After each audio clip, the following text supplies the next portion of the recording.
Hey Steve fans, welcome back. And for those here for the first time, my name's Mark, I'm the editor-in-chief of the Scuba Diver Media brand, and welcome to the Scuba Diver YouTube channel. Today, I'm going to be talking about dive essentials. Those things you absolutely will not go diving without. I'm not talking about regulators, BCDs, masks and the like. That's a given. I am talking about accessories and so on that are a must-have in your kit bag when you go diving. I'll be giving you the 5 things I will not go on a dive trip without.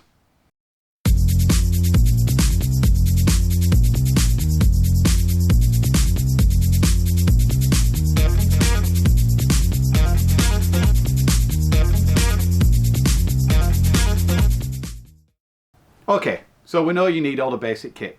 Mask, fins, regulator, BCD, exposure protection, dive computer. But what are some of the must-have accessories I think you should always include in your diving arsenal? First up, a backup dive computer. I've been diving with 2 computers for many years. Now, in my role as editor-in-chief of the Scuba Diver magazines, I always have 1 or 2 computers on test. So diving with 2 computers has never been an issue. But if you had to buy 2 computers, why would you want to? Well, I've been on several trips over the years where one of my computers has died for one reason or another. Now, if that happens, it's not the end of the world. You should be able to make a nice, slow ascent, do your safety stop, and then surface. But the pain is when you come to go diving the following day. The dive centre you are with might have a rental or loan computer they can give to you. But if it hasn't been diving with you and doesn't have your dive profiles from previous days in its memory, so while you have residual gases still in your system, it thinks you're coming in fresh. And that can be asking for trouble. And you don't want to have to miss a day of your diving holiday by sitting out for 24 hours. So, dive with 2 computers. If you are unlucky and one does die on you, you can just continue diving on the other one. Obviously, it makes sense to try and have 2 computers on the same algorithm so that the NDLs are much the same. Otherwise, you could end up, as I have on occasion while testing, with one still showing remaining NDL while the other's into decompression. You don't want to be the one in the group hanging at 5 meters waiting to clear your backup computer. Dive computers used to be one of the more expensive investments for a diver. And yes, there are some units out there which are still a considerable cost. But equally, the overall price of dive computers has dropped massively, and you can get basic wrist mounted units for a couple of £100 or dollars. These are more than adequate as a recreational backup dive computer. One piece of advice, wear both of the dive computers on all your dives. I remember being on a liveaboard in the Caribbean and another diver questioned why I was wearing 2 computers. I explained and he just shook his head and said that if I wore one for dives 1 and 3 and the other for dives 2 and 4, I would get longer bottom times. Scarily, he was dead serious. Don't be that guy. Next up, cutting tools. I can remember people taking a mickey as I usually have 2 or 3 cutting implements about my person when diving. But if you've ever been snagged in monofilament netting, it is not something you want to repeat. And so I'd sooner go into the water with an array of tools at my disposal and not need them than be down there in a predicament wishing I had knives to hand.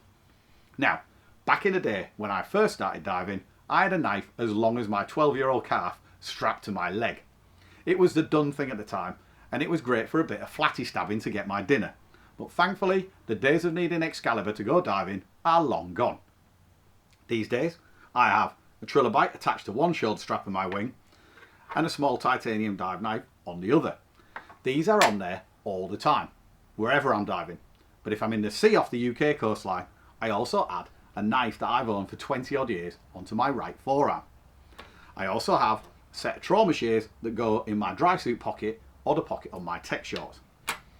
Then I have enough to cover any eventuality. You might not go to town as much as I do, but definitely have at least 1 cutting tool with you on every dive. It could be a lifesaver. Talking of lifesavers, that brings me on to my 3rd essential, a DSMB and spool. I've spoken about DSMBs before, and I always have one whenever I'm diving in the sea. The only time I dive without one is if I'm going in a local quarry. DSMBs, or Delayed Surface Marker Buoys to give them their full name, are a tube of varying length that can be inflated at depth from your octopus or by blowing into it and then sent to the surface to mark your position from your boat crew. Often you fire them up from your safety stop, and many people only have 6 metres or so of line on their spool, or even just a 6 metre length of webbing for this very purpose.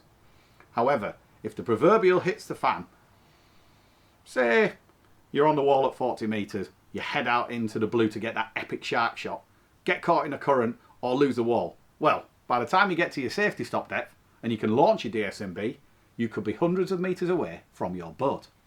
I have a compact spool that has 45 metres of line on it.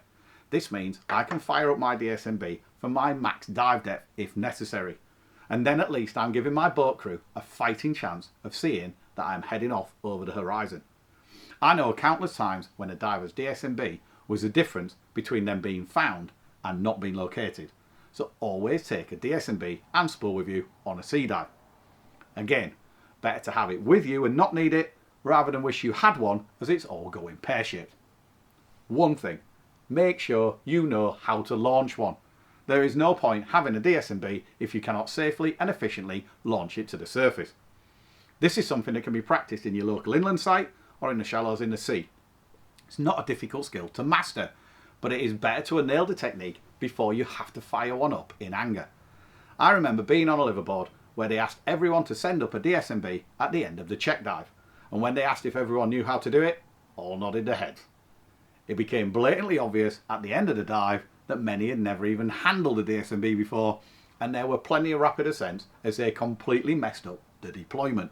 So don't be like them. Practice, practice, practice.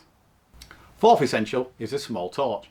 I always have a backup size dive light stashed in a BCD pocket or in a thigh pocket, even on day dives.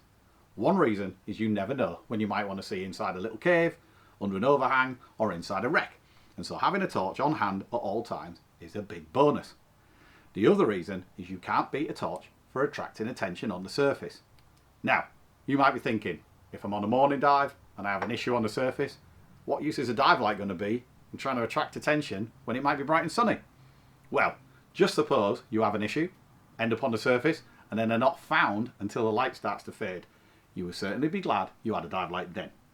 This is exactly what happened to a group of divers in the Red Sea. They were blown off the reef into the blue on their first early morning dive, but then spent the full day bobbing in a group on the surface. They had DSMBs inflated and were doing all they could to attract attention from the searching boats, which they could sometimes see in the distance, but to no avail. Night fell, and thankfully, as darkness rolled in, one of the group had a small torch with them, and it was this that finally caught the eye of one of the rescue boats. The chances of this happening might be extremely rare, but never say never. As I said before, better to have it on you and not need it. My final dive trip essential is a snorkel. Yes, I know, the humble snorkel. And I don't take it with me on a dive. So why would I want it on a trip? Well, you never know what might show up when you're out on the boat or en route to the dive site, or on your way back at the end of the day. It's far easier and more enjoyable jumping in the water for an impromptu interaction with dolphins, manta rays, whale sharks, etc. if you have a snorkel to go with your mask and fins. I brought my own rule on this on our recent trip to the Maldives, as this was my first, and likely only, trip overseas of 2020. I wasn't in the packing groove, and so my snorkel remained on the shelf back home. And typically, I regretted it nearly every day. We saw dolphins every day and had 3 memorable encounters with manta rays feeding at the surface. And I was cursing every moment I was in the water with them, wishing I had my snorkel. Even if your snorkel just languishes in the bottom of your kit bag for the entire trip and never sees the light of day, at least you have it to hand if something does put in a surprise appearance. Believe me, you'll regret it if you don't bring it with you.